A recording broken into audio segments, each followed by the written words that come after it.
I will take that as a yes. I am not going to respond to that kind of personal attack, which is not a question. Yes or no, would you support an armed faction within Venezuela that engages in war crimes, crimes against humanity or genocide, if you believe they were serving U.S. interest, as you did in Guatemala, El Salvador, and Nicaragua? I am not going to respond to that question. I'm sorry. I don't think this entire line of questioning is meant to be real questions, and so I will not reply. Right out of the gate, you can see exactly what this was. Not a hearing, not oversight, pre-scripted ambush. A Democrat congresswoman playing courtroom cosplay, trying to turn a serious foreign policy witness into a viral punching bag. This wasn't about answers, it was about humiliation. A seasoned American diplomat sat there while she read accusations like a prosecutor who already decided the verdict. If you're sick of political theater pretending to be accountability, hit like, subscribe, and stay locked in. Let's watch the full clip before I give you the full breakdown. Mr. Adams, in 1991, you pleaded guilty to 2 counts of withholding information from Congress regarding your involvement in the Iran-Contra affair, for which you were later pardoned by President George H.W. Bush.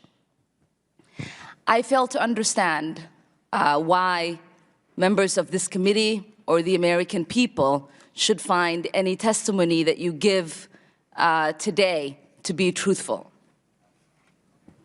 If I can respond to that. It wasn't a question.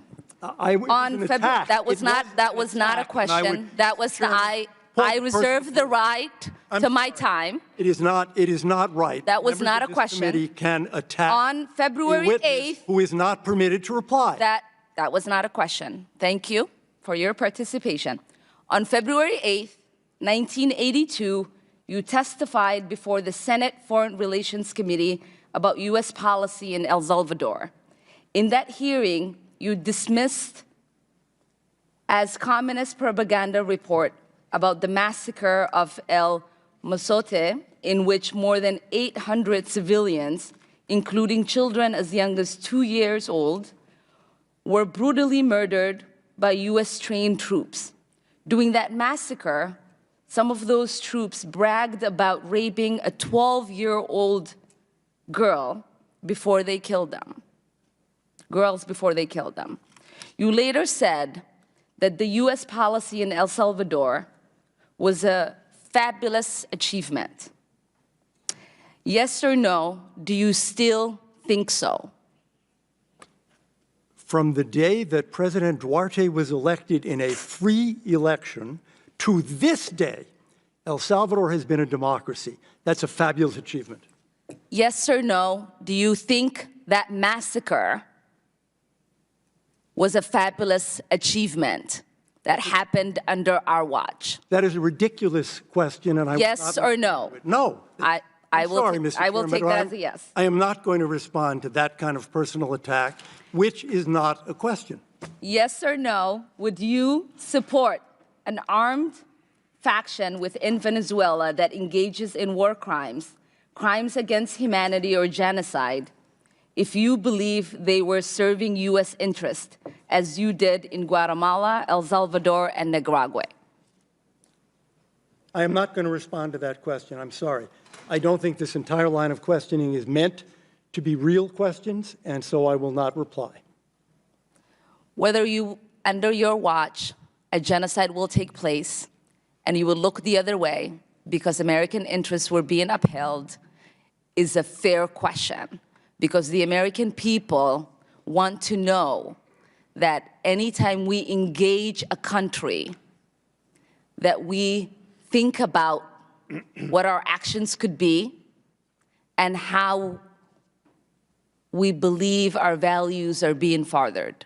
That is my question. Will you make sure that human rights are not violated and that we uphold international and human rights? I suppose there is a question in there, and the answer is that the entire thrust of American policy in Venezuela is to support the Venezuelan people's effort to restore democracy to their country. That's our policy. I don't think anybody disputes that. The question I had for you is that does the interest of the United States include protecting human rights and include protecting people against genocide? That is always the position of the United States. Now that you've seen the whole thing, let's call it exactly what it was. A show trial disguised as a hearing. Elliot Abrams didn't walk into a good faith inquiry. He walked into a Democrat hit job where the questions were designed not to inform, but to smear. Yes or no? Over and over again, because when you reduce decades of complex foreign policy into a toddler-level format, you're not looking for truth, you're hunting for a soundbite.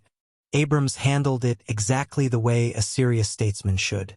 Calm, composed, refusing to dignify absurd, loaded questions that were dripping with moral grandstanding.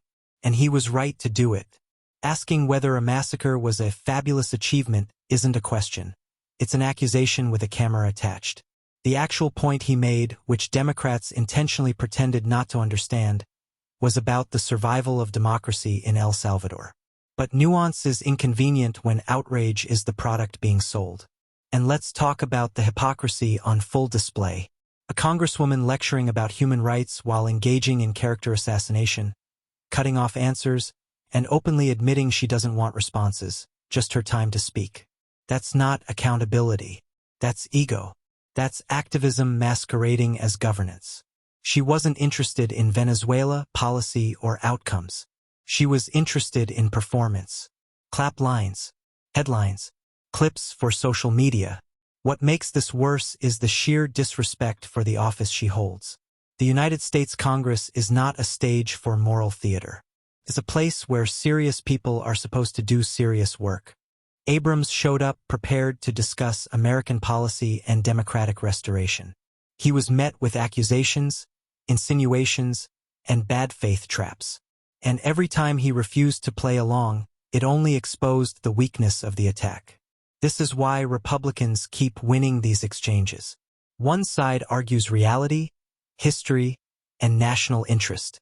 The other side argues vibes, outrage, and accusations. Elliot Abrams didn't lose control because he didn't need to. The questions collapsed under their own dishonesty. And what you just watched wasn't bravery or accountability. It was a warning sign of how unserious and dangerous our politics become when spectacle replaces substance.